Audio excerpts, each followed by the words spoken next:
I had a 175 liter of Mr. Boston's rum. I'm wearing my ripped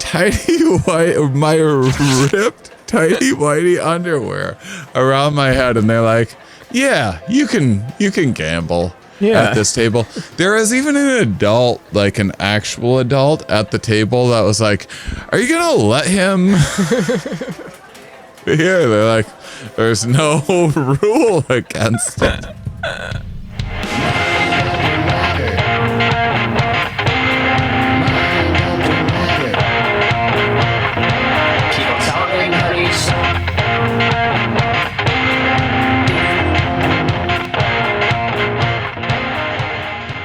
Hello, everybody. Welcome to Mind Under Matter. I'm excited for this episode for several reasons. One, Ramin and I are both kind of refreshed. We both had a few days away. Ramin just celebrated his birthday, went out to Joshua Tree. I went out to, I visited Minneapolis, saw some friends, went on a 6-hour paddleboarding adventure on mushrooms, and that was what I needed to clear my mind. We're in good spirits. So do you, listener. Get out of your rut, whatever it is, and then abandon your family, abandon your job, and take a break. It's important to abandon everything and take a break. Is it not? Yeah, absolutely. And we should probably talk about that before we talk about even the main part of the show, just because we are texting about this. Because the show today, it's the 18th episode. So we're going to talk about turning 18. And this isn't to like be redundant. We've been doing these kind of birthday things in 16 and that sort of thing, but there's just a lot of meat on this bone. I think you guys are going to enjoy this episode a lot. There's tons to talk about, what opens up when you turn 18, the sort of stuff that happens in wildlife when they start leaving the nest, that sort of thing. But you can legally have sex with this podcast now. Not with us, but with the idea of this podcast. They can legally have sex with us, like if we consent to it. But, that's true. But okay, I'm going to go ahead and consent to everybody. You have to find me, and you got to catch me, and you have to consent, but then you are legally allowed to. But yes, this podcast, you can like put whatever app and whatever orifice you want, and it's 18 now. So, do you remember when do you remember when the Olsen twins had a countdown? I'm already like, that made you think of a thing. Yeah, because it was such a weird phenomenon that there was a birthday counter. What happened? The Olsen twins, there was like countdown till the Olsen twins turn 18. It's like, what are you going to do when they turn 18? And also they already... This is it's so the creepy. Barely 18 stuff, all of it. Well, I was thinking this. I'll just use the age 18. But definitely a guy, not to be cliche, because like everyone says this, but even from just like some biological perspectives and everything else, a guy being 18, sleeping with a lady twice his age, doesn't bother me a bit. Not one bit.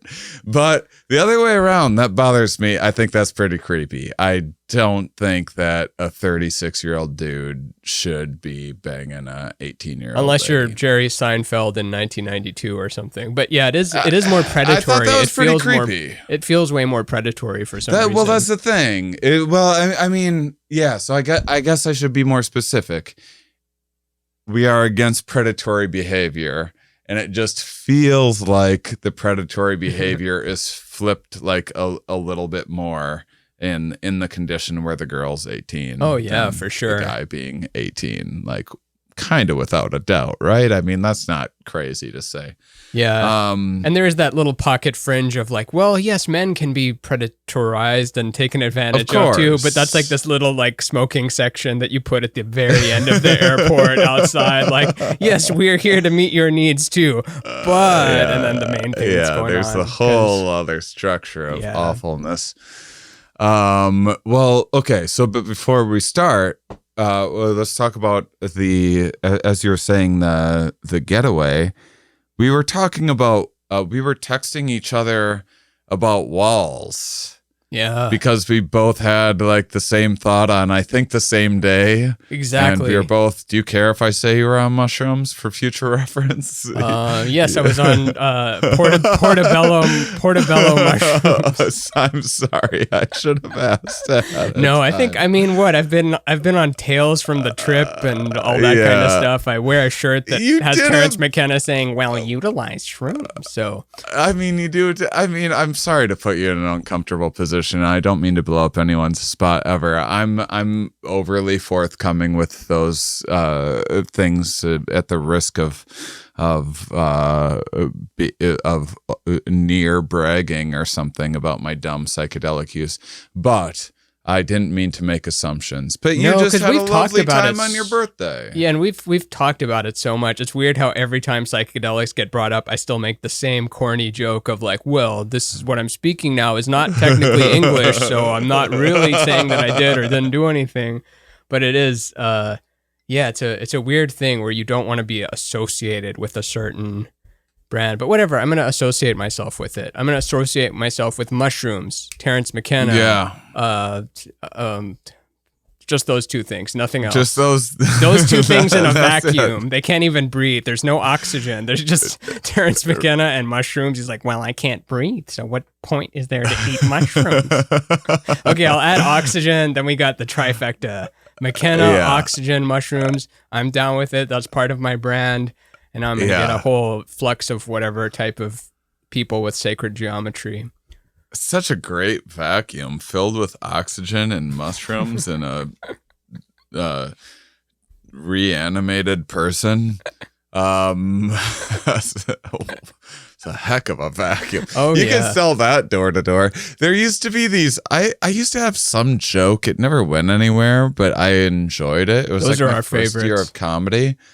And it's based on a true thing, and I think it just like didn't resonate with anyone in Boston. But there was this big thing that went on for a while in my hometown when I was looking for work. There'd be ads in the help wanted section, and it would be like, do you want to make unlimited income? Are you team player or like competitive or like no, that's what it was. It was like, do you enjoy sports? It's like, yeah, I suppose. Like, I like sports and unlimited income. Do you wake up tired in the morning? Do you sometimes feel sad? And then they're just like, how would you like to sell vacuums door to door? Just like the craziest lead in. And that was literally what it was, whatever brand of vacuum was floating around at the time. I promise that's limited income. Even if it's trillions of dollars, there is a limit to how many vacuum cleaners you can sell in the solar system. I wonder who the best ever was. Like, that guy moves vacuum. Probably the people even in the vacuum business pyramid scheme were like, Jesus, that guy can move vacuums. What's he doing? That man can transfer the sense of certainty to a potential client. A good salesman transfers the feeling of certainty to anyone they look at. You want this vacuum. I want this vacuum. What a weird thing, though. Just imagine getting a knock on your door right now, and then you answer it, and it's someone trying to sell you a vacuum. Yeah, in your home. They're in an away game. You're in home game. You know where the locks are. You know, like, you're comfortable. You're ready to say fuck you because you're already screaming it at the TV.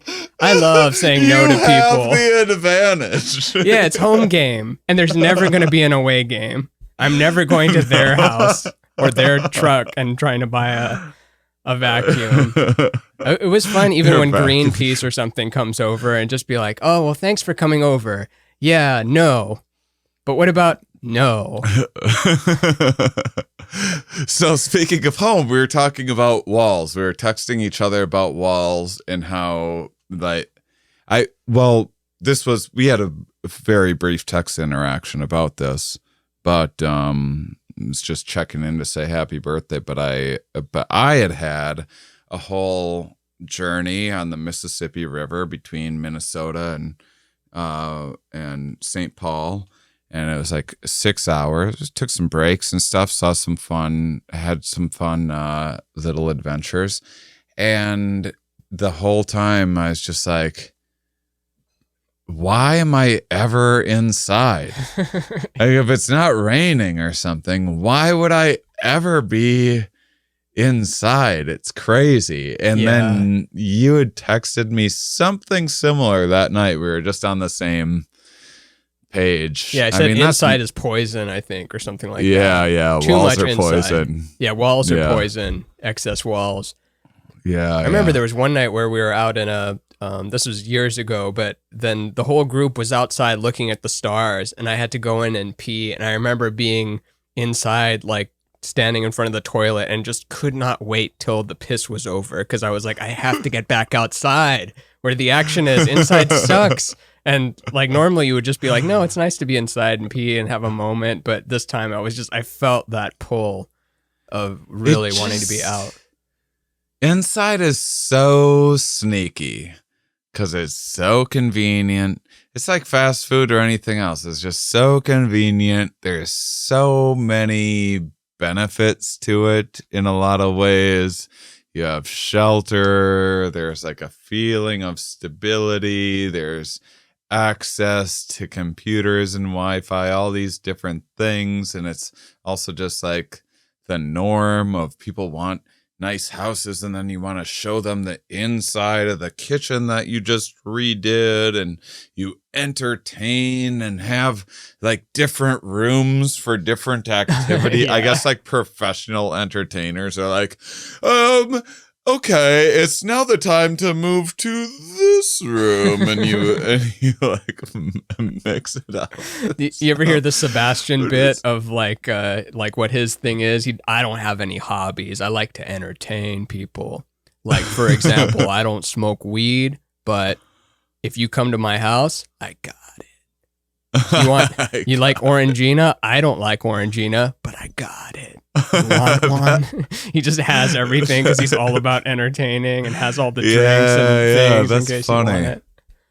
I'm the opposite way, and not that I don't want to be accommodating and helpful to people. It's just that I'm so lazy. It's not even that I'm not thoughtful. I think of it, and then I'm like, and I'm not gonna do it, and then I'm gonna apologize for the things that I didn't do. I'm kind of a piece of shit as an entertainer. Oh, you're extremely dehydrated. I'm sorry. There's water in the kitchen over there. There's no clean dishes, but there's a sink to clean the dishes, in which you can then fill it up with water if you want. And that's in your head. You don't even say it out loud. I have I have a pretty good so when I was in Malibu, that was probably the best entertaining that I did. And regularly I would have like animal documentaries on mute on the big screen with music playing at random. Speaking of psychedelics, that's a very psychedelic experience because most people thought, they're like, what is this? Like, oh, it's just like David Attenborough stuff. They're like, no, but what's like with the soundtrack and everything? I'm like, oh, that's Pandora. And they're like, but it matches perfectly. Yeah. Like your brain just connects things. And it's so interesting because, and this is why you should never take psychedelics too seriously either. I'm talking about not being on psychedelics and having this, but the brain just weaves stories together readily. And so if you're listening to like Beach Boys and watching David Attenborough stuff, like as he's showing like the apocalypse, you'd be like, oh man, these animals have it so easy. And then if you're listening to like Dark Side of the Moon or something, you're like, oh my gosh, are they gonna make it? And it influences your perception of reality so much. But I do that, and then sometimes I would stop. There'd be a fruit truck, and they have just like coconuts that they'll punch a hole in and throw a straw in. Nice. So you'd show up to my place, boom, here's a coconut. That's a solid That's better thing than any drink. That's better than any wine, Dom Perignon, or anything you could give someone. And then you can put alcohol in it too if you want to. Yeah, a coconut on Malibu beachfront, or at least beachfront plus a little road property. If I'm thinking of the right place. Yeah. It was April's fantastic. Place, or you and April's place at the time. Yeah. No, that was a wonderful place. I mean, it's Malibu. Yeah, I still like. She knows if she moves out of there, I'm like, I will probably take that from you if you ever are looking for. I've almost sublet from her. Does she rent or own? What if we made this whole episode about April's Malibu property? What's the square footage on that thing? She rents. Once in a while, she's like going to be away for 6 months, and she's like, "Do you want to sublet the place?" And I always think about it, but it's never worked out. She works like crazy, I think, right? She's always on the road. She's on the road a bunch, yeah. But normally I'm like, I'm not the best host. I usually have like fantastic, peculiar drugs, and then I'm fun to be around. But and board games. But other than that, I wouldn't say that. Like, I'm not thoughtful on like gift giving, sort of a thing. What about you?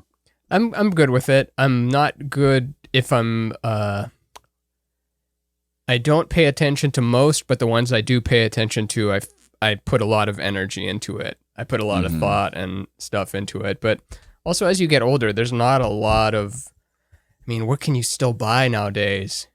Just, you can't give someone a movie anymore. Nothing. There's all nothing the movies to buy are there anymore. Yeah, all the stuff are done to buy. The food is good. Like if someone likes chocolate or alcohol or something like that, a really high-end version of that is a good gift. But yeah. But also, I don't even expect booze. gifts or anything anymore. I'm like, oh, I hope I get good gifts this year. Like, whatever objects do I need? There's already too many objects surrounding me. Yeah. I don't think I've gotten a gift from a friend. Oh, that's not true. Like once in a while. Usually it's like a female friend of mine who's more thoughtful and will like send a gift or something like that. But yeah, it's you don't really have birthday parties anymore. 18 is a big one. 21's a big one. We're celebrating 18 today. Let me know if I'm missing anything. Legally, you can have sex. Sex is I should have looked this up ahead of time. Maybe we'll talk about it in a future episode. Some states it's 17, but there is right? there's just crazy. That's weird. I remember I was trying to write a bit about it early on, and I looked up all the different things, and there is some bonkers stuff going. I don't know where they are now, 15 years after I last looked it up, but there is some bonkers things of like Alabama, it's 14 if you impregnate them. Yeah, it's like if you have the parents' permission, and there's there's the interesting thing is that in the so we got sex, and then like you can legally be married, which that to me is like one thing I'd be interested in talking about if you're up for it is the idea that you get so many things right at 18. Like the day that you turn 18, they're like, you weren't an adult yesterday and now have all of it. Gambling, sex, marriage. You were already driving. You don't get alcohol yet, but I think in some states might be 18. And then there's like weird things, maybe if you're with your parents or like certain conditions. I think Canada maybe. Canada might be 18. Canada, yeah. If you're in Europe, for sure. Europe's like 13, and they're also responsible about it. Is weed 18? Weed, that's a tricky one because it's like illegal a lot of places, and then legal, and then I imagine it's same as cigarettes. Where it's legal? Is it 18? Probably. Yeah, and then cigarettes. And I would like to make a case, and I don't know exactly where all of these fall for me, but I'd like to make a case that you shouldn't just get all of those things on one day. Oh, and you can move out, and then you can go out. You're not with your parents anymore. Emancipated, yeah. Yeah, you're emancipated, and I'm kind of interested in what you think, like what the ages should be, because I think it should be a little more. You space it out a little more, like get one of those each year or something like that. And then I wanted to talk, because there's it's a weird order when you think about it. Like, what would the order be? Like, let me try one randomly. Okay, cigarettes, then cigarettes, alcohol, sex, then marriage. Like, is that a good order? Really? Or should it be alcohol, cigarettes? I mean, marriage, sex cannot go together, because then that's like imposing some theocracy. I think sex way before marriage. Like 10 or 4? 2. 0? That's disgusting. Let's put it at least 16. Are you talking ages? Yeah. No. Okay. So there's a bunch of so it's not uncommon for mammals and a lot of birds and different things to have this period of time where they have actually gone through puberty. They are full grown. They may not like be full grown. They might not have the biggest mane or whatever else, or but they are physiologically sexually functional. And then often it is quite a time before that. Actually, let me look at. There's this book, Wildhood. I was just kind of reading about wildlife development, and there was this great chart. I love that you just have the bird book right there. I just finished it. So like a gazelle. This is on the short side. It has a 10-year lifespan, and it has like a 9-month to 1.5 year period of time, which is what they're calling wildhood, which is like you're in this like around 18 for humans sort of stage where like, are you an adult? Really? Like, you're still making a lot of mistakes, you know. What's a gazelle mistake? You're awkward. Oh, just so with a lot of species, can I name the other extreme really quick? Yeah. Would be the Greenland shark that lives to be about 400. Greenland shark? Yeah. Or Greenland shark. Like Greenland, Ireland, Iceland. Oh, it is Greenland. You're right. Greenland? Did I say Greenland? Not Greenland Greenland shark, but Greenland shark. Yeah. And it's a bird? It's a shark. Oh, it's a shark. Okay, cool. Good. Just checking.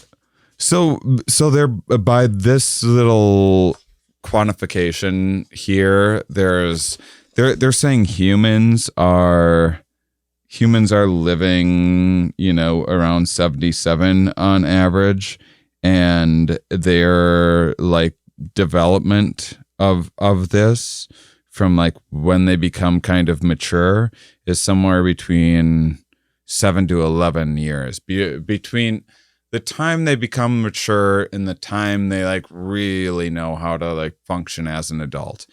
Well, the Greenland shark lives to be 400 years, and there's about 130 to 180 years of this sort of like figuring things out and how do you live on your own. So it's watched like a country form. Not that I would understand it, but just think of like one 400-year-old shark. It watches the invention of the automobile from a little aquarium or something. It watches us get the light bulb, the internet, and it's like, what's going on? I'm still pubertying, and they're just making magic and magic upon magic. But their brains are the size of a walnut or something, though. So what do they know? Shark, a great white shark is like 5 to 25 years. Humpback whale 4 to 20 years. African elephant like 10 to 25 years of this period of development. So what they're talking about at this stage of development. So we talked about in episode 16, turning 16 and some of those younger years and everything and hitting puberty. But then there's this period between when you're hitting puberty, and most humans would mistake this creature for an adult. It's like technically physiologically an adult, but it hasn't quite a lot of times had learned to hunt exactly on its own. Or like say there's a bunch of cats that they're starting to hunt more on their own. Well, they start with rats, or something like small, and and that's what they're subsiding on, like the ramen noodles of their species, and then they work their way up to like, okay, now they're able to grab a raccoon once in a while or something like that, and then I would love to watch get that. old enough. I would have thought that it would have been a fair fight, but I mean, not if it's Yosh. Yosh could take on like 15 raccoons, but not like domestic cats. I'm talking like big bobcats, cats. like Okay. cougars, jaguars, things like that. No, he's a real panther though, so he could do it. But yeah, regular house cat couldn't do it. He is. Well, Yosh is like a magical creature. That Did I tell you about the two rats? Universe. Did I tell you about he killed a rat that was like pretty much half the size of him, and he's 17 pounds. And he just had it lying there in the kitchen one day for us to find. And then, we took care of that. And then 2 days later, he killed two pretty much equally sized rats, put them in the kitchen, and they were facing each other. He killed two of them, and they were just like looking at each other dead on the ground. He's just such a psychopath. Well, a lot of times what happens around this very stage of development, like before they learn to hunt on their own, there's a lot of the parents will maim something to like bring as a toy to the child, or like clip a bird's wings or something like that, so the thing's still alive. But their adolescent training kid that's wheels, still getting training. Yes, the training wheels. Can you imagine? I mean, you gotta accept death, and sometimes you get eaten by things or whatever. But to be maimed and turned into a training toy, oofda. That is brutal. Yeah, they're cruel. Cats torture things and like get bored of it as it's like halfway dead, and it's like, I'm done playing with you now. I'm not hungry, so enjoy whatever you have left of your life there. Just writhing in pain. So there's a lot of that. There's a lot of you would think that, okay, an animal becomes fertile, and then these animals, every mammal just starts banging it out. You'd think the instinct pops on, and then they just start banging right away. And that's actually rare. I shouldn't say rarely the case, because I don't know the statistics, but it is quite common for a lot of species to have just these really awkward times of like figuring out what courtship is like, and watching adults. I was watching a David Attenborough documentary recently, and there was a scene where I realized they had it wrong. That happens sometimes, where it's either they didn't know, or they're just trying to portray it in a way that's more entertaining or will make more sense to people or whatever, or you just like don't want to get into the whole thing and explain it. But it was these cats, I can't remember the name of, pretty large cats, I think, with like flat faces or whatever. And they climb up in these trees and they bang in trees. And the juveniles, the ones that are like, turning 18 sort of situation, they haven't developed the repertoire, kind of like being anxious about asking someone out to the dance or whatever. I was wondering if you wanted to come up to the tree and like let me put my spiky tiny dick in you for 2 seconds. Ew, no. You got to say it like this. Hey, I was wondering if you wanted to come up to the tree and let me put my tiny spiky dick in you for 2 seconds. Have you ever noticed that all the other dicks in the animal kingdom are wrong except for human ones? And even then, there's like a lot of wrong ones. But it's always like just like splitting off in 8 directions, or it has spikes, or it's an octopus or something. It's like their penis is actually 2 octopuses with spikes that shoot. Like, what? Yeah, it's most of the animal kingdom. Humans are the only weird ones because we selectively bred to have blah, blah, blah, blah. Wolves, wolves have, what's it called? It's like this plug situation. There's something to do with the way the blood flows to it, that it like rushes the blood to the head or something and makes it expand, so then it can't like pull out and you're just stuck there till you come. And so it's so like if the female like changes her mind or whatever else, I think it's, probably not the most romantic, not the most consensual apparatus in the animal kingdom, but then again, there is no consent in the animal kingdom for the most part. Right? Actually, there's tons of it. But there's wolves that like get stuck and get plugged, like hanging out with a female that was into it, but that's just how their dicks go. But then the guys in the tribe see this and run after them. And I've seen videos of like the guys trying to like bite their own penises off to get away because they know they're about to be mauled by.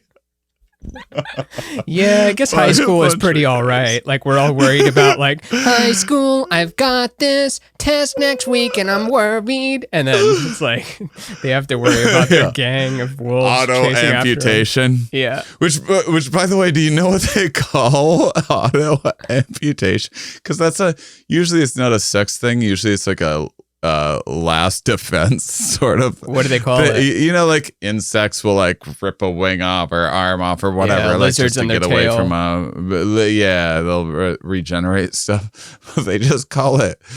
They call it releasing. They just call it releasing. Check out this new release I've got coming out this Friday. This release drops now through my teeth biting it off. You just, what happened to your arm? Oh, I released my arm. What? I feel like we do make a lot of amputee references on this show, but it's so fascinating. What was the last one? We talked about people with phantom limb stuff. Yeah, phantom limb was that's last really time. Interesting. Yeah, I mean, I've made jokes about amputees in my stand-up act. Not because I'm making fun of them. I just think it's a horrifying situation. I almost lost a foot myself, and it's just like... That was scary. What a scary thing. I want more limbs for sure, and to think that to have less than the limited number of limbs that we have. I only say that because I don't want to offend the amputee people out there, but that I think they're vernacular of like release a limb. It's weird. Even losing a limb, like, oh, what'd I do with it? Like, no, it is a jip that it doesn't grow back like our hair or like our teeth after baby. I guess that's all we get. And skin grows back. But yeah, limbs and themselves don't grow back fully. But I don't know. I think it's kind of more insulting. Everyone is different, of course. Some people have thicker skin than others. But to put people without limbs and like be like, well, I don't want to offend the limbless people. Like, I've known some people, one in particular with no arms, no legs, and he worked as a karaoke DJ, and he was the quickest karaoke DJ, the funniest, the most capable of anyone there. There was like tall, athletic people with hands. He was so quick with his elbows. He would pick up the disc, spin it up in the air, grab it again, twist it, put it in the CD player, and then hop down from the thing with whatever the things on the shoes are. I forget what they're called, but let's just imagine someone with no arms and no legs getting around faster than someone with arms and legs. And then it's like, oh, I was worried about offending some hypothetical person. And then here's this I've seen person some dealing with horrifying stuff. There was a comic in Minneapolis that was had all functioning limbs and everything, and had an alcohol problem, and got hammered one time in Minneapolis, and his friends dropped him off at the wrong house while he was blacked out drunk, and he had trouble getting into the house, and then just decided, or probably didn't decide at all, but passed out on the deck in the middle of winter and basically lost all of it. You get worried about getting frostbite. You might stop about getting frostbite, or whatever the Irish guy meme was. Fucking horrifying. And animals do that shit all the time. They're just like, yeah, all right, well, if I gotta lose a tail, I lose a tail. You know, like the rest of my life's not going to be great, but I got to get out of this situation, or there's not going to be life. Yeah, Bear Grizzles, or whoever that guy was. Who was the guy that got a boulder stuck on his arm and he cut his arm off? Oh yeah, what the 148 hours or whatever? I have a whole bit about him in my album My Big Break, but I don't remember the name. Cut his own arm off. 180 something hours, whatever it was, with like a little Swiss Army knife or something. That was dull because, well, I read his whole book actually, and he had tried to chisel away the rock for like a couple days, and you know he was also worried. He wasn't just worried about starving or whatever. If this canyon flooded, he would drown. And so it wasn't like you could just wait for someone to find you necessarily. And he finally, like, the thought of cutting his own arm off didn't occur to him for a while. Or it was, I forget exactly what it was, but he had already, the blade was so dull by the time he started cutting his own arm off, because he had like thought about it ahead of time, and like he couldn't get through bone and stuff. And he's like, it just occurred to him one day, he's like, oh yeah, I can snap my arm bones. One day, implying he's been there for days. Yeah, and just start cutting through it. And then he said the worst part of it is he got through all of it, except the last thing is just a nerve. It's just a big fucking elastic, like at the center of the bone or outside the bone, nerve outside the bone or something, that he just had to, like, it wasn't going, it was just like pulling like a rubber band, and it's just like he had already cut off most of his arm and was cool with it. And like, but here's the part that sucked. Oh. That's how bad that nerve was. And we don't even remember his name. We don't even remember his name. Yeah, and we remember like Martin Scorelli or something. Like so many stupid names we remember. And then like, what's the name of that guy that cut his own arm off through the pain nerve? I don't know, asshole McFuck, stupid. Fuck that stupid guy. It's so easy to be disrespectful, and then it becomes like a highlight or something, and then you like look back and like, oh, did I say that? Whoops, they can see. No, we can't think about life like that. No, first of all, we could always not use a thing. Hold on. I think it's just funny to not remember names. It's 127 hours is the name of the book and movie. And who played him? Who do we get? The book is called Between a Rock and a Hard Place, which is, come on now. And then which I read that book and it's good. You guys should check it out as well. But Aaron Ralston. That's right. Aarons are very outdoorsy, aren't they? When I think about an Aaron, I always think of like, yeah, that guy's a rock climber or a runner or something. It was the who was the the Pineapple Express guy? James Franco, Seth Rogen. James Franco. James Franco played him? Okay, I can see that. James Franco. And yeah, he played him. So Anyway, what got us on that, in case you've forgotten, listeners, was... No, I know. Okay. I know exactly what got us. I was just telling the audience in case they don't remember. I can follow the whole train back. But yeah, it was... We originally were talking about the cats and the trees and the David Attenborough thing. And they go up there, and the way it's presented in the David Attenborough documentary is like... This poor fella at the bottom of the tree, he missed out. He didn't impress the female enough or whatever else. And that's not the situation. Like, I knew the species in particular. I wish I could remember their name, but I'm clearly bad at names.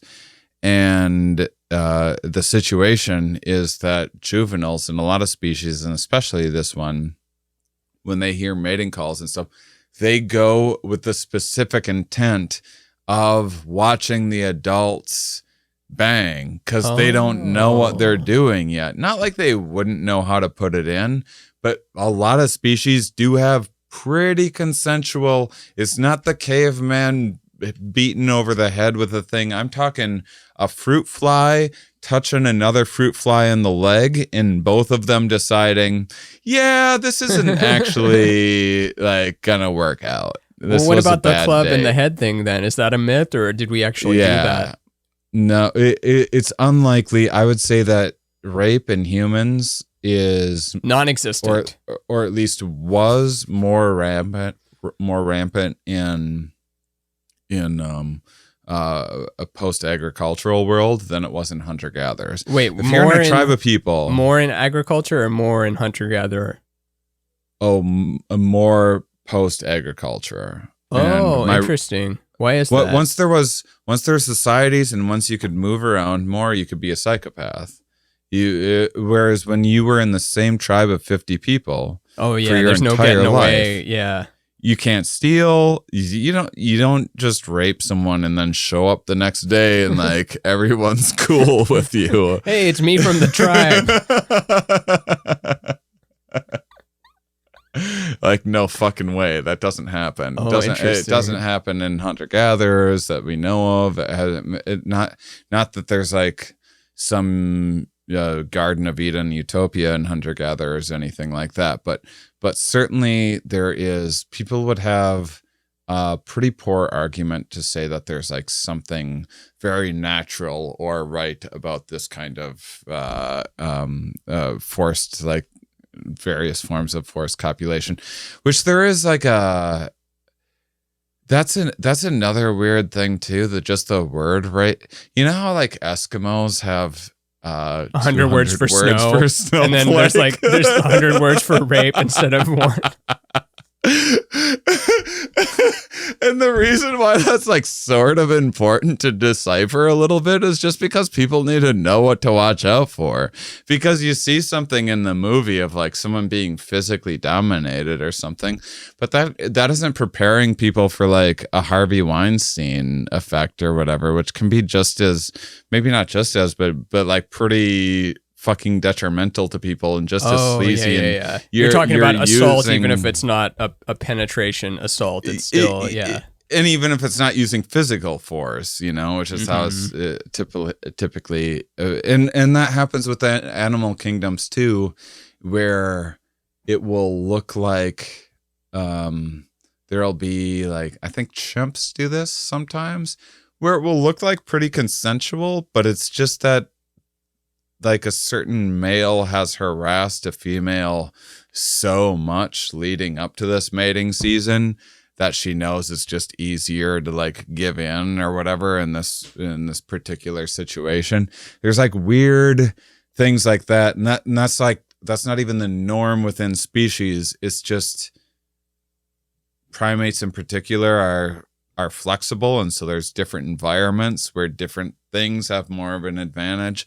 Just like now is a easier-ish time to be, say, an email scammer or telemarketing scammer or something like that than other, there's every new environment has different ways that fucking shitty things can happen to you by shitty things or people.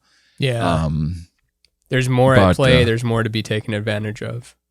more angles at which you can do that, and more angles at which you can help people too. But right. It's that whole nuclear. You get nuclear energy and you get the atomic bomb. It's always expanding outward. If you do +1, there has to be a -1 somewhere.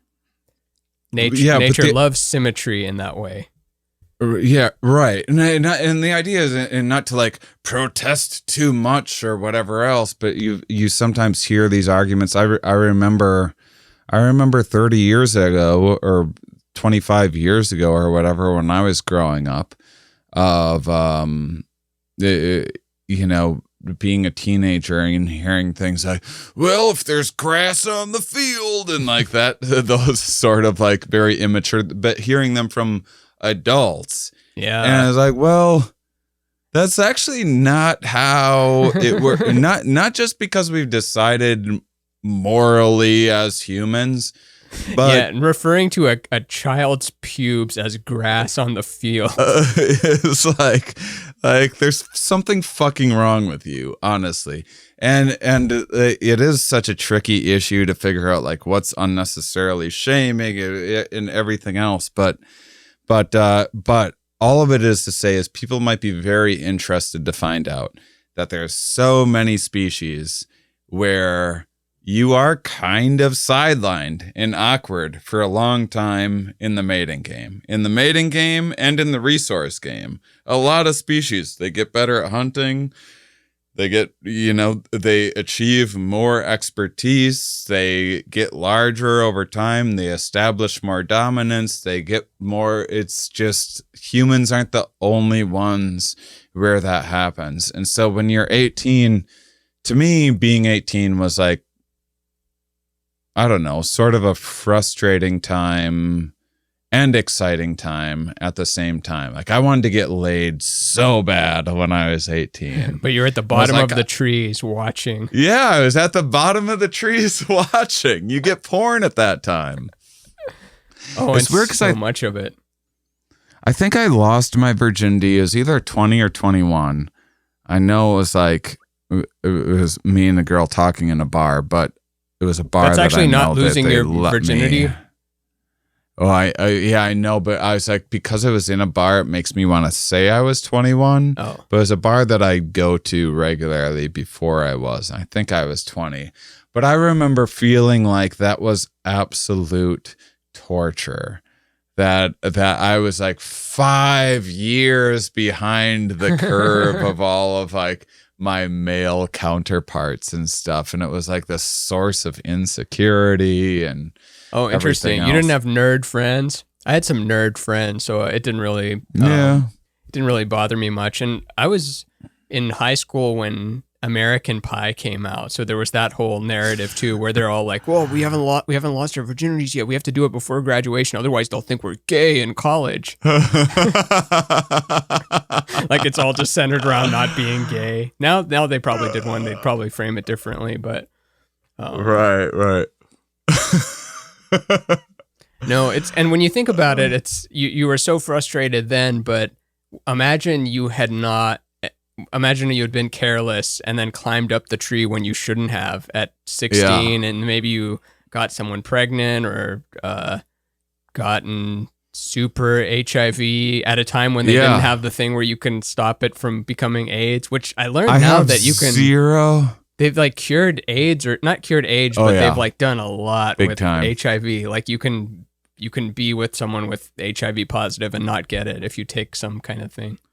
I was just talking about this the other day. I'm 41 and I don't have a single STI. I've mostly been in long-term relationships, but it's like, wow, that's I don't know what the stats are on that to be like 41 and single and not have it. Like that's pretty. It's an exclusive group. Yeah, that's an exclusive group.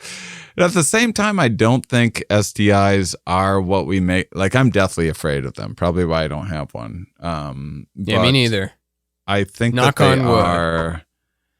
I think that they are like probably not the thing to freak out about that a lot of people think they are. You don't want HIV fungus on your AIDS genitals. It's just like, not something you don't want.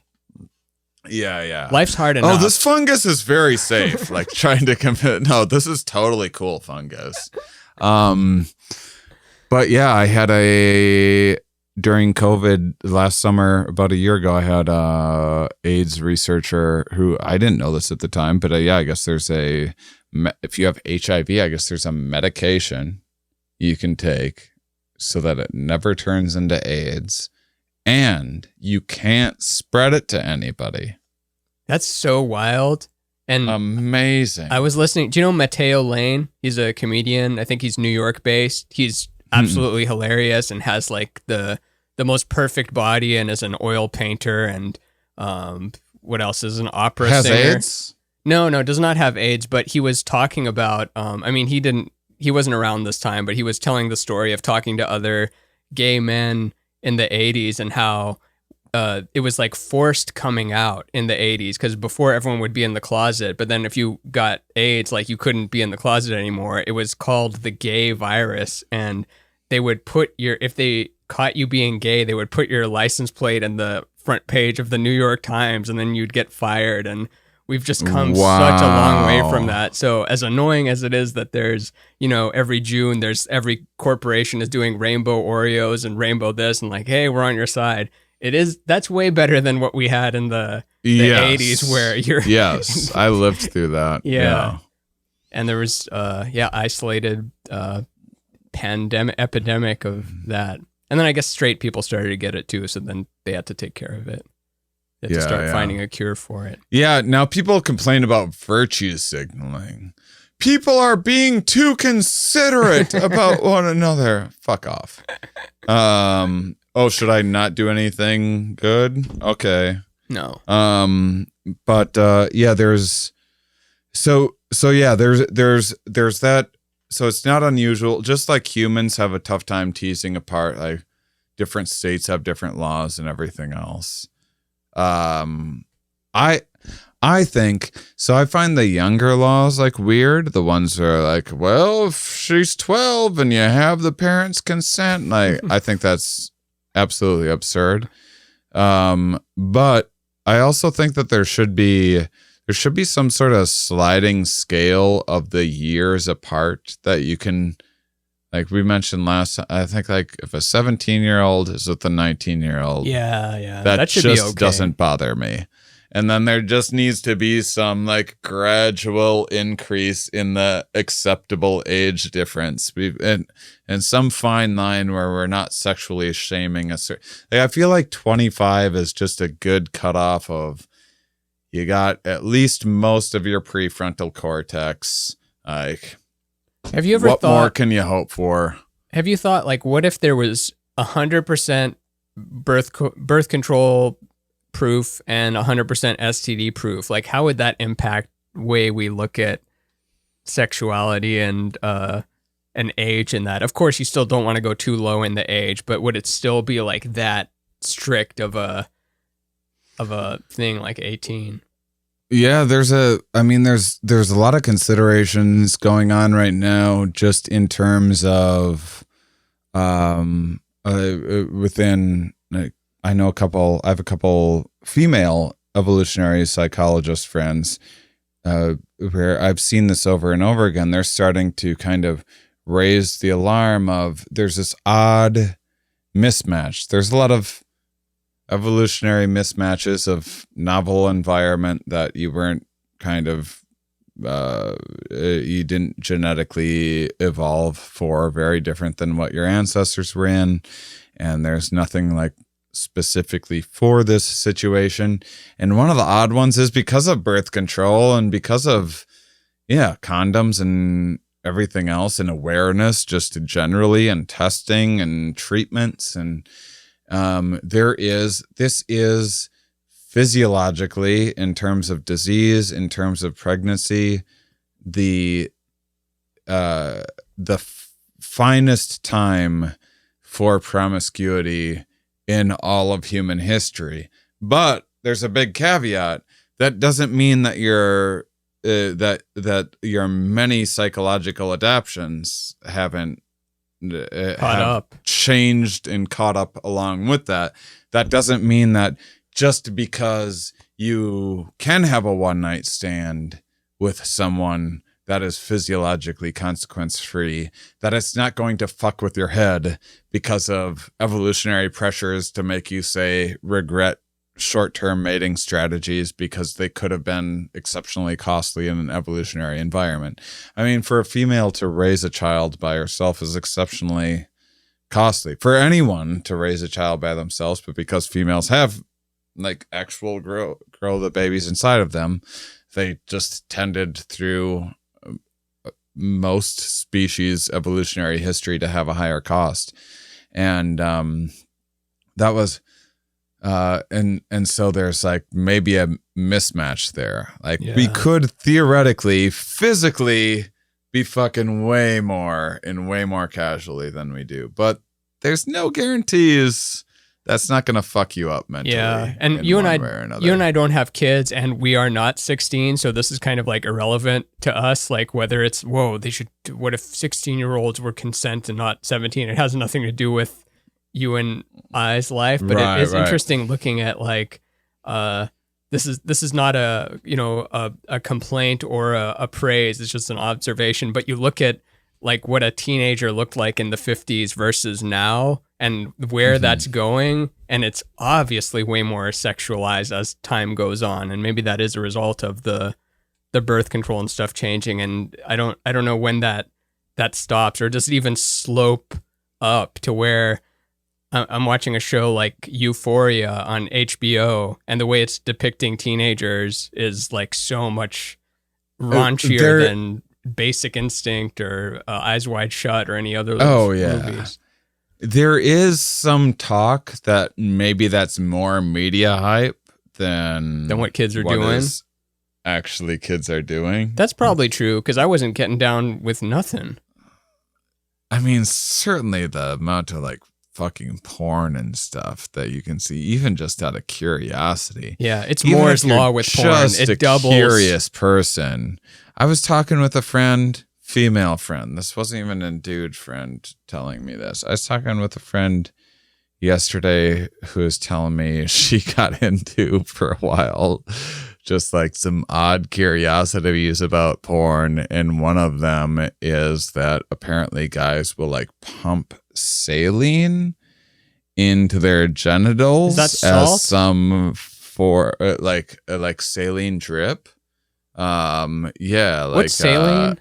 Like you put saline, a saline IV into if you're really dehydrated or whatever. Water with electrolytes? I think it's water with salt and electrolytes in it, yeah. And they put it in their dick to make it harder or something?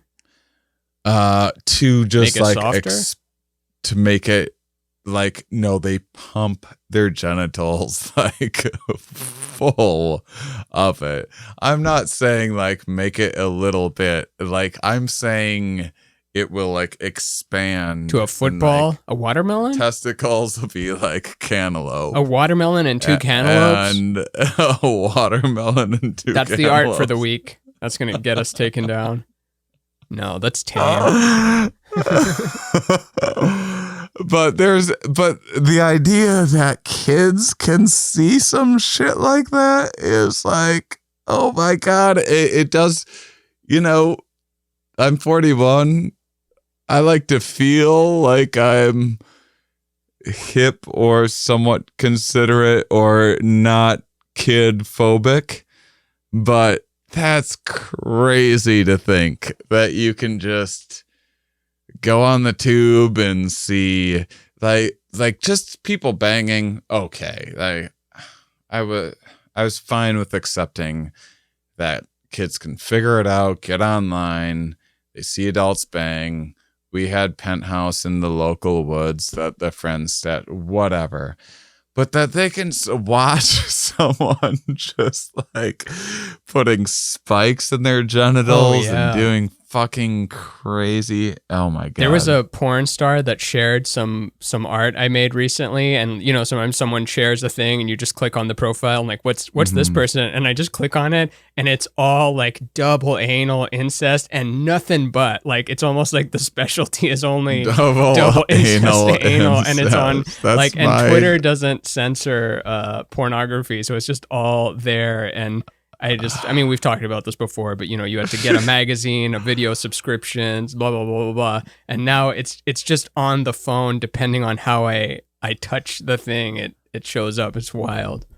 Well, I'm curious what people think in the non-sex thing, because I also feel old on all of the other 18-year-old parameters where, I mean, like you mentioned the Europeans, they start 18 or whatever, but they're drinking with their parents. They're drinking at 12. They're driving cars at 4.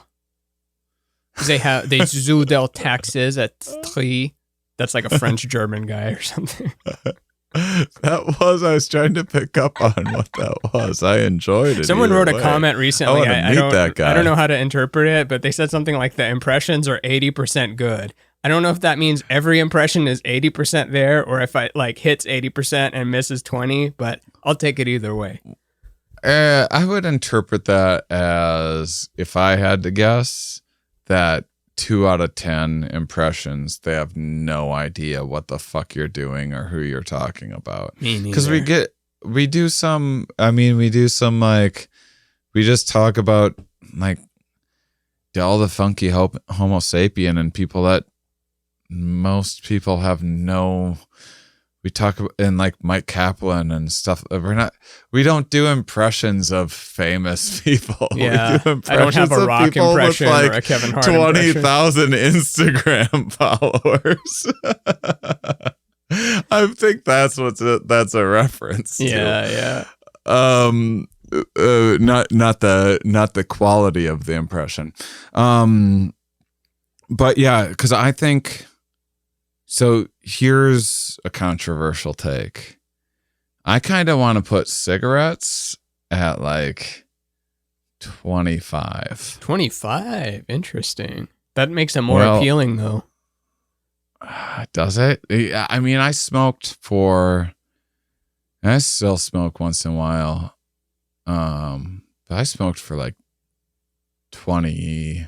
So I've had like a good 20 years of my life where I smoked regularly. What if we change the rule to age of when they'll actually listen to it? Because it'll probably have the opposite of the effect that we want. If it's like, you can't smoke till you're 25, it's like, well, I'm going to start at 10 now instead of 13 because, man, I want to be a real man. 18, though, it's easy to sell to your friends in high school.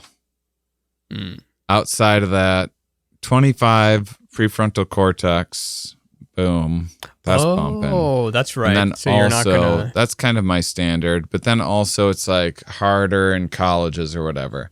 So say you're 25 years old. Are you really going to go selling cartons to 16-year-olds? No, not as many. It's gonna make things harder for kids to get them. And I don't think kids should smoke cigarettes. I would compromise if you and I are like, I'm saying you and I, we're deciding the fate of the world. We are. We're making all the laws. I'm willing to like drop weed down a 16? Little bit. 18? I feel like if driving 16, which that doesn't even feel right to me, but there should be like more restrictions or something like that. Like, you can't have other people in your car or something like that. But whatever. I'm sounding like an old man, but there's just so many deaths. And that's not just humans. That's like deer that get hit. They're almost always juvenile in this period of time that we're talking about. Really? They're almost always 16-year-olds are responsible for 100% of deer deaths. They're no. The deer that get hit. Oh, the deer that run out into traffic are almost always, there's the period of time called dispersal when animals like start leaving and venturing out, and it's different for everything. Like there's a possum that is just, By the way, if you're like possums gross, well, you've never seen Australia possums. Who doesn't They're like possums? Possums awesome. rock. Okay, I'm glad you're on board with possums. Yeah, I had a little book about them. They would hang upside down by their tail. Multiple vaginas. And I didn't know that part, but now, how do you choose? There's tricky. Just whichever way. Wait, multiple means 2, right? Not like 16? 2. Okay. Can you quickly explain what that's about? Is it a backup one? Do you need both, like turning the nuclear keys? Well, I know like you only turned one key. You got to turn both keys to actually make a kid happen. Might be. Do they have 2 penises? Gosh, I forget. It's been so long since I've learned that fact. Because insects and stuff have. Oh, they do have. I think that they do have. Let's look up 10 things you didn't know. They're actually called opossums. Come on, we knew that. Forked penis. Forked penis. There we go. Yep, they have the fucking nuclear keys. You were right. Oh, so it is. Yeah, so it's the fork goes into all of them. Yeah, which I get. I would like to have multiple. It's like a fondue fork, arms and legs, but I'd have multiple penises too, given the choice. I don't know. Seems like a lot to focus on. Seems like you would just be splitting your time between the 2 of them. Yeah, well, one would be probably a backup. I guess I'd need extra balls. Yeah, we could all use a few extra balls. The back. Yeah, and maybe sides. I don't know what all I'd take, but I would like to see what the options are. But there's opossums that will. There'll just be one day, kind of like penguins we talked about in the past, where they're just like, I'm out of here. They had training. They hung on their moms for a long time. They watched what their mom was eating. They even had like slumber parties by themselves where their mom was like still in the territory watching out over them. And like they started doing things on their own, but there's still like one definitive day where they're out of there, and then they're just a fully formed opossum. And then there's other ones that are a lot more gradual. Does that line up to 18? Like when we're thinking of, redwood tree years and dog years, like when the animals are pushed out, does that kind of fall within the 18 range in terms of their lifespan? Yeah, I mean, so like your domestic dog, I think that range is around 1 year to about 2.5 years old, where they're in that kind of juvenile. So there's a lot of things that come along with that, which is you're starting to understand predators for the first time. You're starting to understand sex for the first time. So there's like dog humping legs. There's like barking inappropriately, things like that are just going to happen. It's when most dogs get given up. It's because when they're the most pain in the ass, because there's about 1.5 years period of time where they're shitty teenagers. And most people don't know it because they look like fully formed adults, One year in, they're like as big as they're ever going to be. Even Attenborough missed it. Matured. Yeah, exactly. And so there's that. So I forget, I lost my place a little bit, but there's 18. We covered sex, but I think marriage should. I think marriage should be. Oh, what were we gonna say? I'll say okay. Driving 16, weed 17. I'm fine to go 17 on weed. I feel like gambling's 18. Okay, so leave it where it is.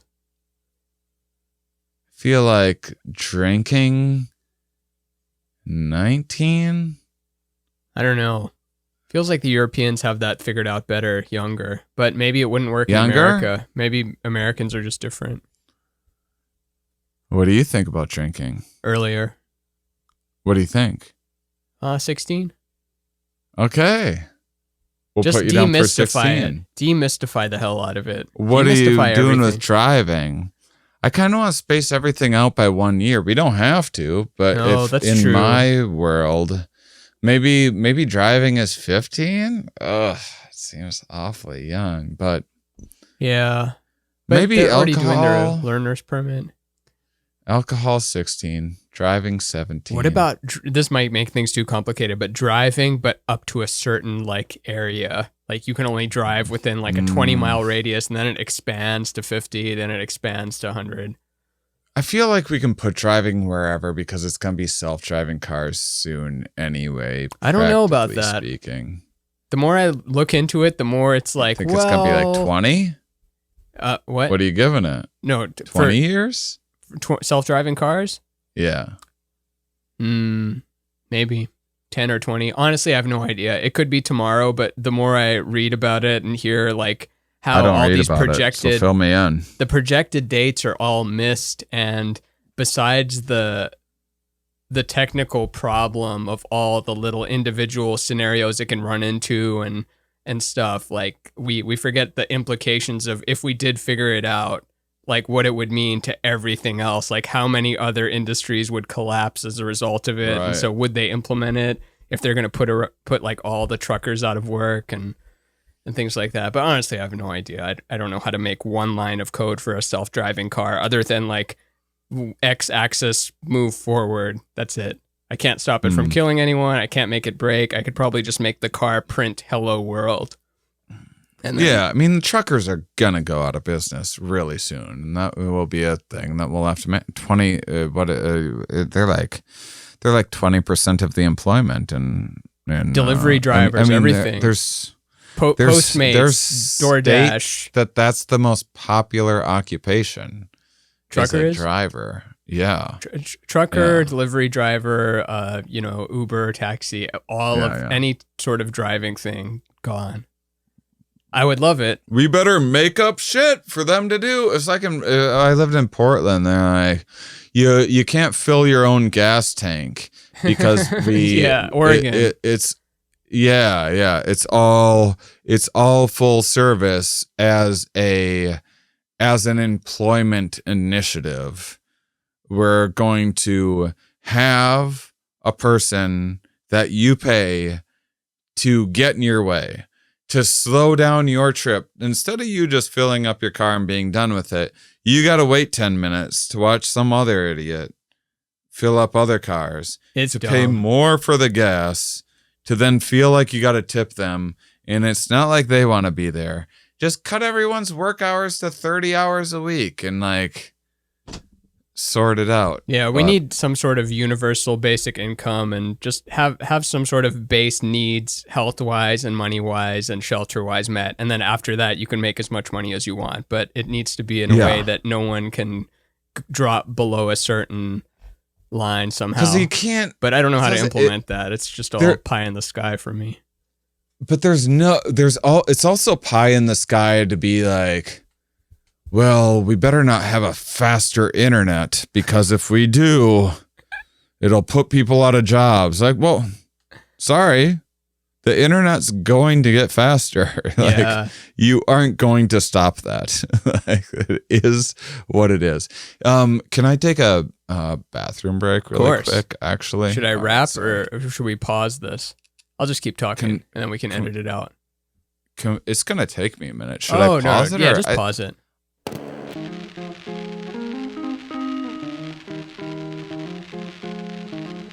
And we're back. Do you remember what we were talking about? Oh, well, just had a little pee break. We were talking about self-driving cars because what we're trying to get down to the bottom of is you and I are rulers of either the world or some new land that we have explored and claimed as our own, and people are interested in moving there, but we have age-related rules. We both are in agreement that it's ridiculous that there's one day where you're not an adult and then the next day you are 18 and now you can be recruited in the military and we forgot military. We got to cover like credit cards, military. I feel like this is like a 2-part episode. There's so much meat on this. Yeah, maybe we'll do further it for proving our point for the 21st episode as well. With it, but that one should probably be about alcohol. But still, there's just like there's just so much to discuss. So you think driving should maybe be the same? You think alcohol should be 16? I'm fine with considering that. Because if they can't drive and they can get drunk, that's better than if they can drive. And then I kind of like the drinking training before the driving situation. Yeah. I mean, yeah, nothing wrong with that. You think just driving 17? Yeah, but then they can't go to whatever. These aren't me. I already got to live my life and drive at 15 or whatever. So this underclass of our new world, mind under Macia or whatever we're calling our country, mind under Maturistan. Mind under Matterstan, you can only drive at 17. But also, school is always in walking distance, so you're fine in our country. I'll give a weed 15. Okay, weed 15, alcohol 16, driving 17, gambling 18, marriage, what did we say? Where did we put sex again? Marriage 25. Sex is a sliding thing that like I'm sort of okay with the 18-year-old thing, but what I don't like is that an 18-year-old can bang a 60-year-old can bang an 18-year-old. I think that's not a thing that I want happening in my land. I think that 16-year-old or the 60-year-old has to wait until someone's 25. What about something like that? Oh man, it's gone now. I swear I had it just on the tip of my whatever this thing in my skull is. I think it's brain. Gambling, cigarettes, some sort of something. Military and credit cards. And I almost feel like credit cards should almost be like drinking, where you're doing it. 36. You get one with like parental supervision or something like that, where so you can't go too far in the hole, like a safety put in it. There's tons of wildlife where even after you leave they keep an eye on you, or like sloth moms will just leave the area to their children. Beavers do that too. They're like, if you die you inherit your mom's house or dad's house. You're the man of the dam now. Yeah, so it doesn't always just cut off, and there's lots of different things parents in lots of species do to kind of look over. And there's also there's things like they cut off food supply in a lot of birds. There's hawks that will like swoop down and hit their kids if they aren't getting out of the nest soon enough.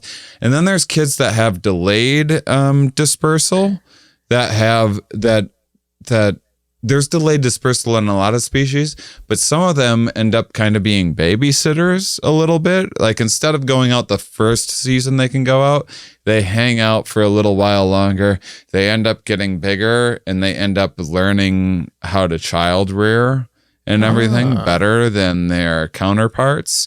And so they're living at home a little longer and not getting to be the cool kids, but they end up, it pays dividends in the end. So all of that is to say is that within this period of time where it's like for some humans, it's like 18, you're gone. I'm out of here. Fuck you, mom. And then you're like on your own, or in a lot of ways, if you maybe don't have the parents with the resources or the interest in carrying after that, you're just like totally on your own.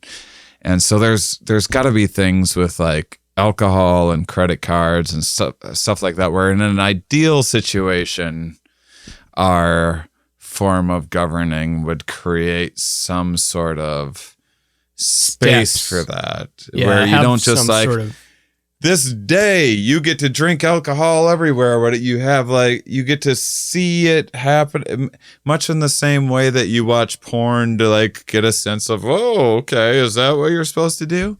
Or the cats at the bottom of the tree watch the adult cats bang it out. I feel like there needs to be some, or it would be helpful if there was some stuff like that with this might drugs. Be chaos, but what if you could pick? Okay.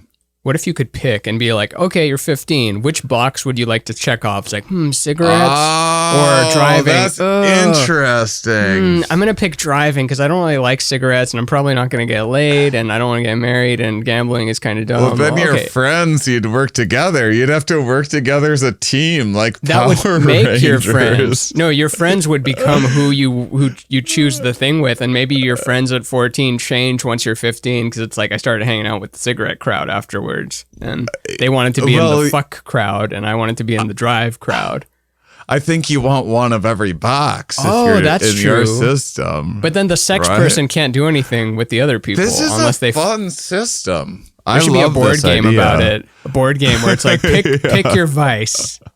18, pick your vice. That's the name of the game.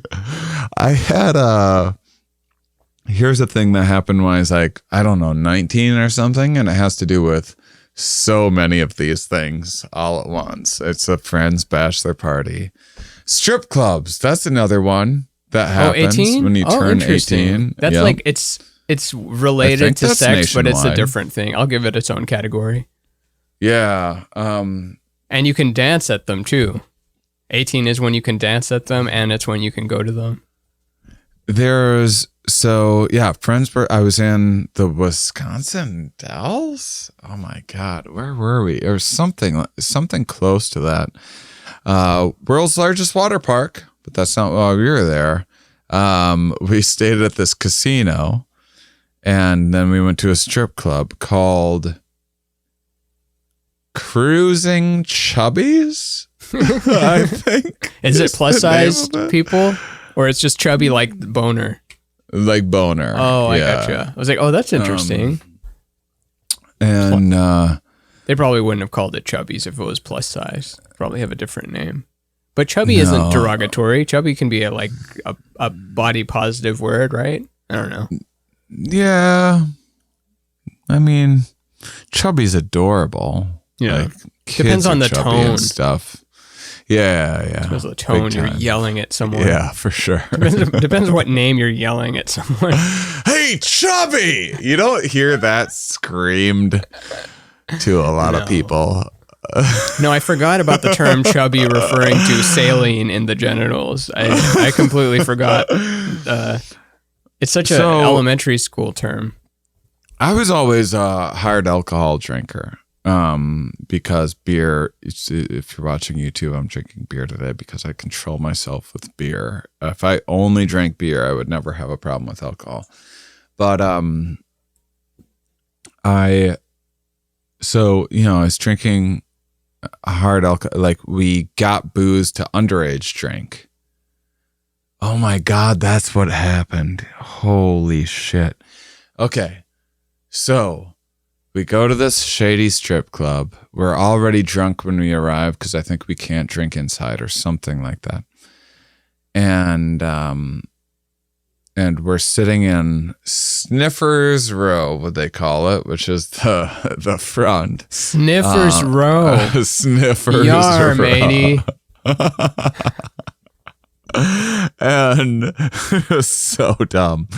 And I've never been that comfortable in strip clubs. I've had a one or maybe two decent times in a strip club ever. Usually they just I don't feel that great about it. Especially not now. It's way more of a thing you do when you're 18 and you're still in that weird zone. You turn a certain age and then you're kind of, it feels off. And not even morally. I'm always just am I supposed to have a boner right now? Am I supposed to just be hanging out with my friends having a boner? Why don't I have but do I not like naked women? There's something about the scene that just doesn't, it's not that tantalizing for me. But I'm sitting in like Sniffer's Row and I'm young and I'm drunk and I don't know anything. Apparently I'm like not, I'm not like tipping enough regularly for all, like I don't know the system, or if you're supposed to give like $20 a dance, there's a new dancer or whatever is happening. And one of the girls being being playful, I had a watch on and she went to like take my watch off or something like that. Like it was some like playful thing to try to like indicate to me that I better start tipping more or something like that. The fruit fly rubbing their legs on you. I didn't know that at the time. I was 18, 19, and I'm like, is she taking my watch? And I'm like trying to grab for it, and I leaned up on Sniffer's Row, and then she just reached and she pulled, and I used to wear tidy whities at this time, and she just gave me a wedgie in front of everyone, an atomic one, ripped the That's over your head. Over your head is atomic. Oh, well then she just ripped whatever the word for just atomic adjacent the band off. Molecular. Let's call it molecular wedgie. Atomic is one more level up.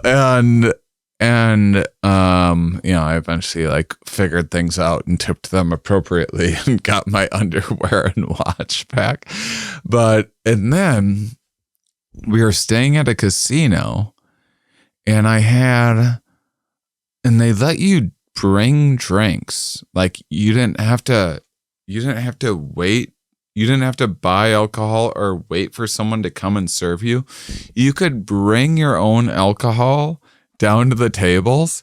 And I'm very drunk at this point. And I wore my underwear band that had been ripped off around my head like a what are they called? Karate headband. Kid. Yeah, headband. And then I had a 175 liter, like the big ones of like Mr. Boston's rum or something like that, like not the good 175 liters, like the $10 ones or whatever. Ooh. And I went down and I sat at a blackjack table. Like there was still underwear attached to like the band too that I was like wearing in the back, like a fun new fashion. And they let me play blackjack there. I had a 175 liter of Mr. Boston's rum. I'm wearing my my ripped tidy whitey underwear around my head, and they're like, yeah, you can gamble at this table. There is even an adult, like an actual adult at the table that was like, are you gonna let him here? They're like, there's no rule against it. Imagine seeing that on like a security camera or something. Like look at this company just took like $500 from this fucking guy who clearly did not have, his head was not in the right place. And this is just 18. This is 18 on the dot. 18 or 19. Oh, that's funny. But it was just a combination of a lot of the 18-year-old thing. I was smoking cigarettes too at the time. Were you aware of it? Like you were wearing it proudly, or you forgot that it was on your head? Oh, I was wearing it proudly. Okay, yeah. Good. Make it better or worse? No, it's better for an 18-year-old or a 19-year-old. You've got to find a way to stand out. Like, just our resumes are just not that built yet. We've got to have something. Okay, I have a game for you now. This is based on your rules.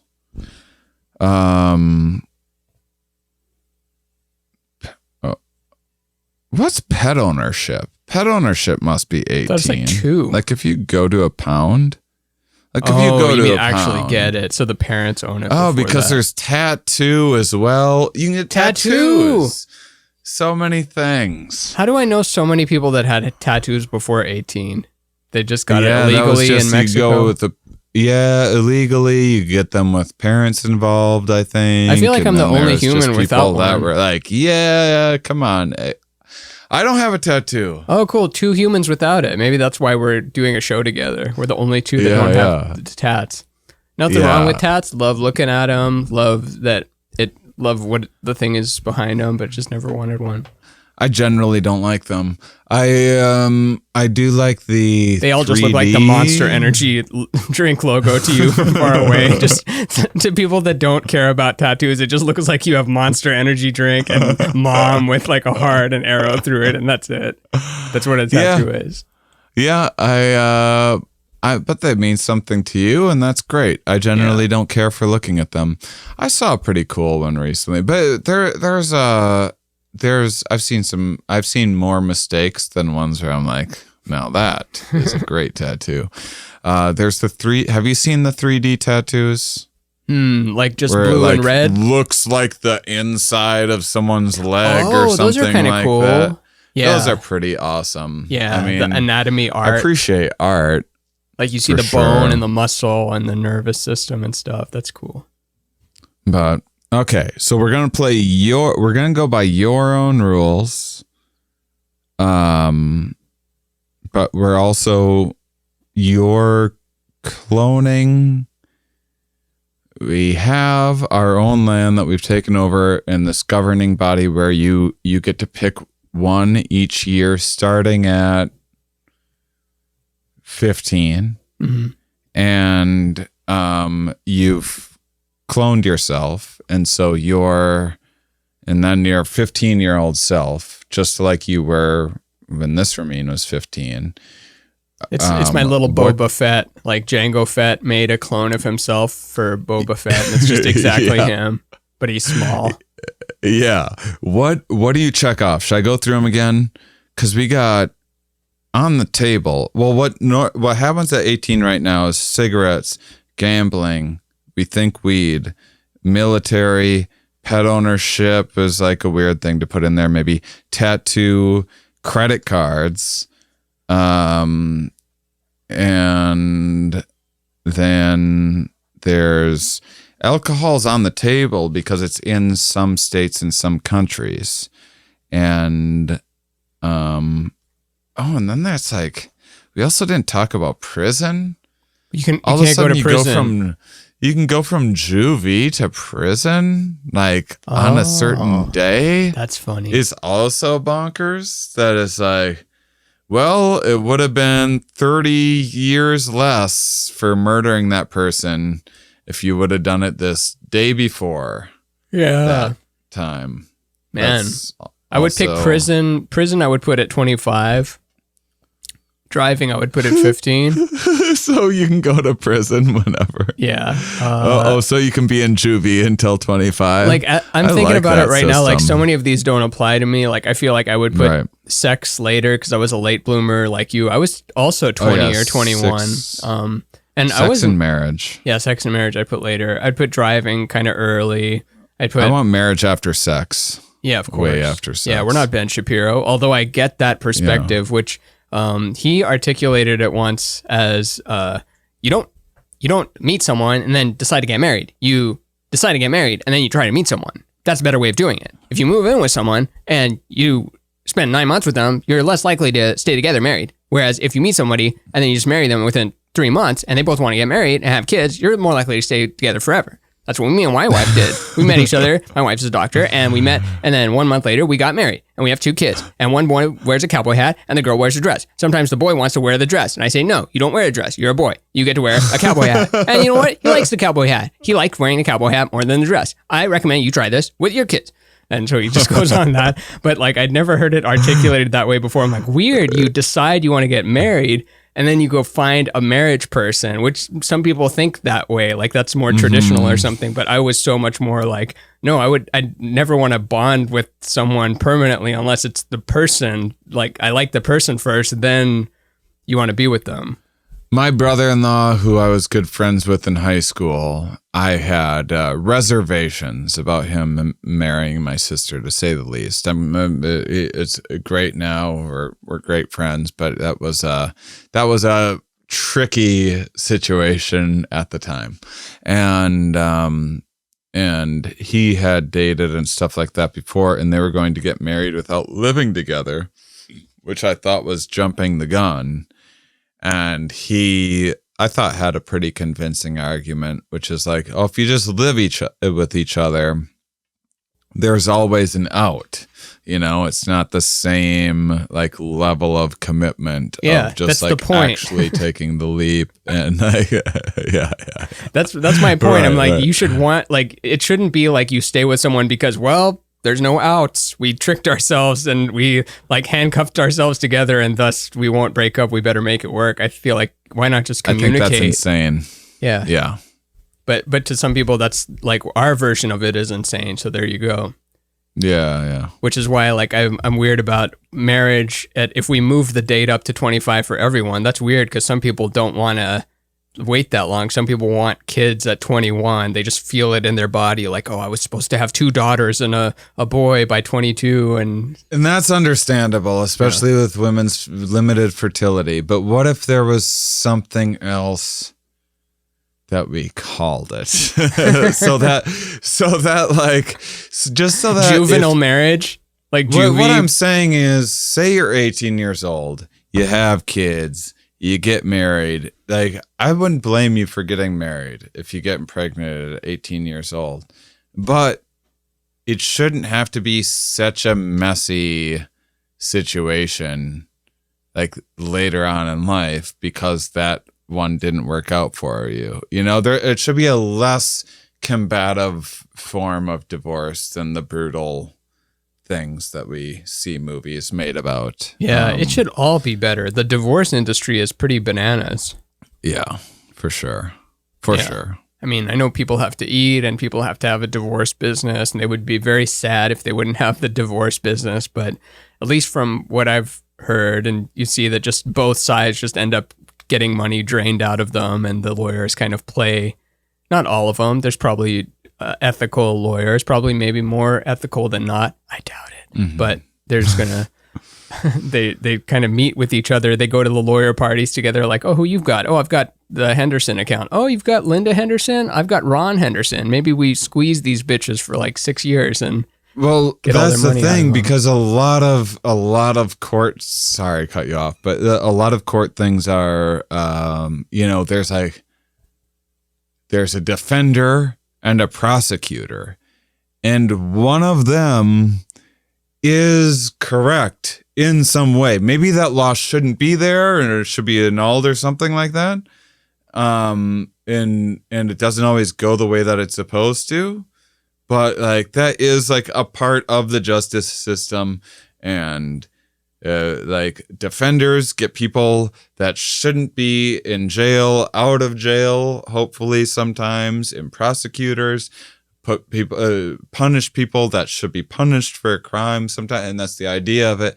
Whereas divorce lawyers are just like, these are two people that had a lovely thing at some point, and now you've baited it, like you've been the catalyst in making this difficult situation horrible for your own profit. I heard it was a line on a TV show. I think it's that Dirty John show, the one with Betty Broderick and Dan Broderick, that case from the 80s where the woman murdered her husband because of the divorce they were going through, and he was very manipulative and stuff.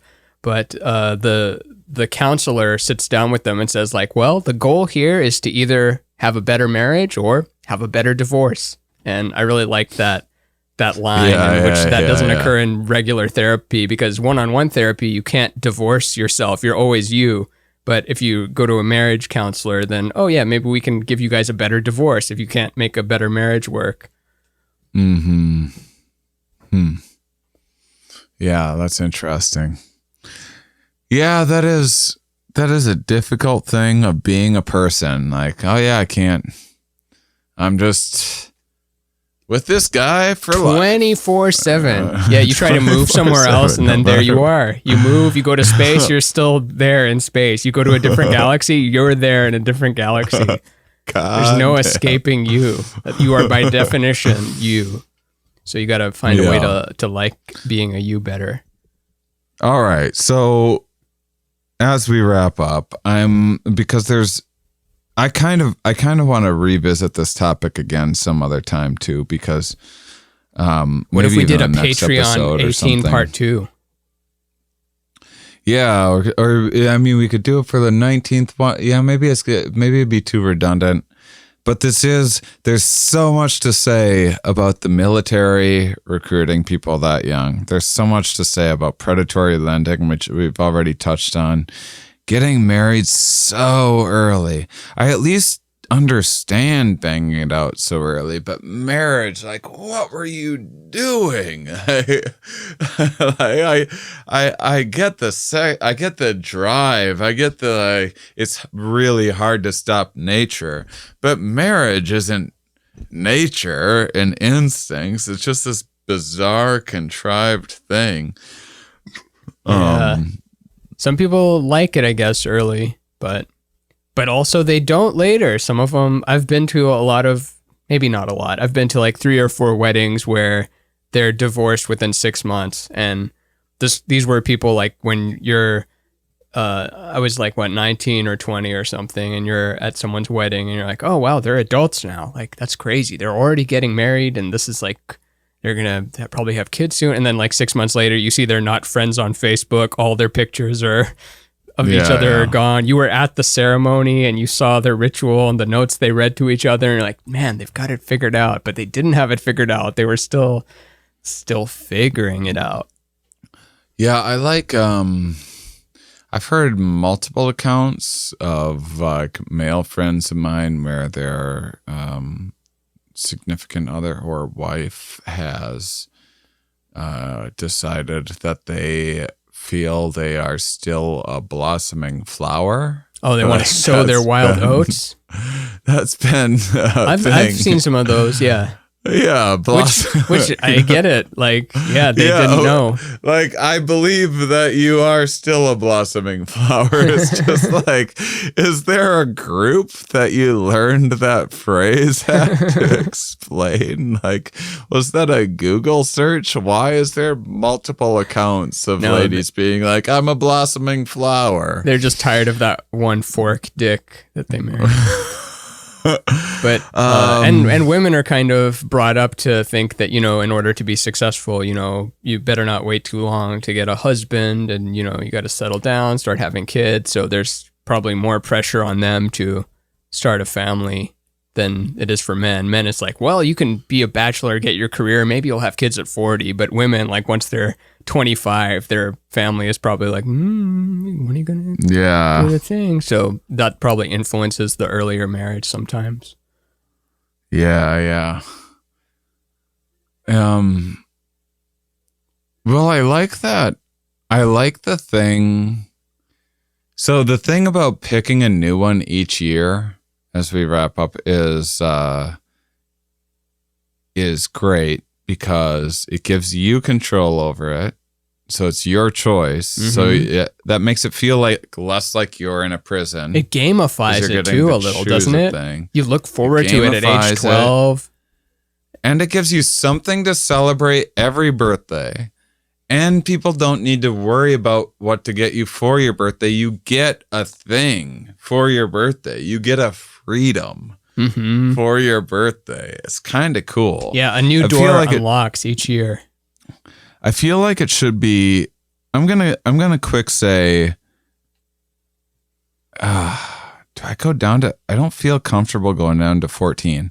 I'm gonna say, weed 15, driving 16. Weed 15, alcohol 16, driving 17, gambling 18, credit cards. You can't do anything without a credit card. Wait, what do you know about weed early and brain development? Is that true? It's not great. It's not good for brain development up till what, 18? No, but I mean, it's not good for learning new things. Oh, okay. It's not good for the gray matter, this and that seems to be the cliche. But I mean, I've seen individual being a cases kid is that fucking rough. Yeah, in individual cases I've witnessed that say the opposite. I just remember having friends that would ace math and be like, "Oh yeah, I'm stoned for every single test. Like I need it to do well at stuff." I'm like, "Really?" I think there's too many individual differences. There's too many other things going on. That's there's why you get to pick. other, like freedom and then geez. And if you're valedictorian, you get to pick 2. But not if you're second place. Only the top person at your school gets to pick 2. I'm gonna go. Because now I'm like, if I was 15 years old, I'd want the ability, I'd probably pick sex first, even though not knowing it was going to be another 7 years or whatever before that'd be a dumb one to pick, but I bet that's what I would have picked in my head. I just remembered porn is also 18. Like, but I mean, that's just a thing you click. Porn. It's like, are you 18? You say yes. No, porn's in there. But what's going to happen if you get caught? Like, there's so many things. Porn, 14, sex, 15, weed, 16, alcohol, 17. And by the way, the sex thing's the sliding scale of like, you can't bang old people at that time. Yeah. And your teachers and stuff. And then, gambling.